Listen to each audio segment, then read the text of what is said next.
last time you saw a first responder and wondered how they're coping with what they see on a daily basis? Whether the person is part of a fire department, EMS, law enforcement, or even the local volunteer first responders, they all carry burdens that most will never know about. The visions, sounds, and feelings that follow them are a very real part of the job that is never fully explained to them, let alone the general public. We think of their jobs as being exciting, and some may even think of them as local heroes, but do we know what their job truly entails? Why do I feel this is something important for even college students? Everyone will come across first responders at some point. They are the ones to take care of our loved ones when they are sick, keep us safe from all that is happening in our streets, and help us when there's a fire or a car accident. They matter to the function of our communities and to our nation as a whole. They are real people doing a job that most would never be able to do. We need to come alongside of them and support them for everything that they are sacrificing for us. In today's world, we spend a lot of time talking about mental health with our school-aged kids and college students. We make it a point now, more than ever, to make more time for ourselves and to make our mental health a priority. However, the depression, PTSD, and suicide rate of our first responders is still at an all-time high, and there is little to no help for them. According to a study done by Northwestern University in 2018, there were not only more deaths by suicide than in the line of duty for law enforcement and fire, but there were more suicides by each of those than there was in the rest of the population. We need to start thinking about why these numbers are so high and also how we can stop it. These statistics don't just affect the first responders and their families, it affects all of us as a nation. Suicide, depression, and PTSD affects first responders, their families, friends, and it affects the communities in which they work and live. I believe as a nation we tend to think that because these people choose to do this for a living, that the job must not bother them. The truth is that even though they have chosen this line of work, it comes at a price that not only they pay, but their families do as well. The families of first responders are always aware of the fact that their loved one might get hurt or worse, they may never come home.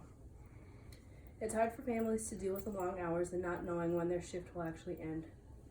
Whether it's a fireman at risk of a burning building collapsing, an EMS personnel getting assaulted in the back of an ambulance, or a law enforcement officer getting hit on the side of the road, or being shot in the line of duty. These are the things that weigh on the hearts of the families of the first responders. For the families, it isn't just about missed recitals and holidays, the sleepless nights worrying, or the many dinners had without their loved ones. It's also the stresses of what's coming home with them. First responders deal with grief and the unexpected contempt of others. They take on the challenges of life that most don't want to endure. They are called upon to respond and react to people's worst days. PTSD is a real part of the job that many face. In a study done by Graham Medical in 2018, it was determined that 34% of EMS personnel were formally diagnosed with PTSD. That's not including the people that haven't gotten help for their condition. In the same study, it was determined that 85% of first responders experienced symptoms related to mental health issues. That's a huge number of people who are struggling. A study done by Dr. Ellen Krishman in 2018 showed out of the approximately 900,000 sworn-in officers in the United States, 19% of them were diagnosed with PTSD, and 34% suffer from symptoms but have not been diagnosed with it. According to IAFF, in their 2017 study, it was determined that 20% of all firefighters suffer from PTSD. There is a major stigma on getting help for your mental health in the first responder setting. Many times, there is a fear of not being allowed to do the job anymore, or just the issue of admitting that the job has affected them and they need help. According to the University of Phoenix, 69% of first responders state that mental health services are seldom or never utilized where they work. It's time the community comes alongside the first responders to help them know they aren't alone.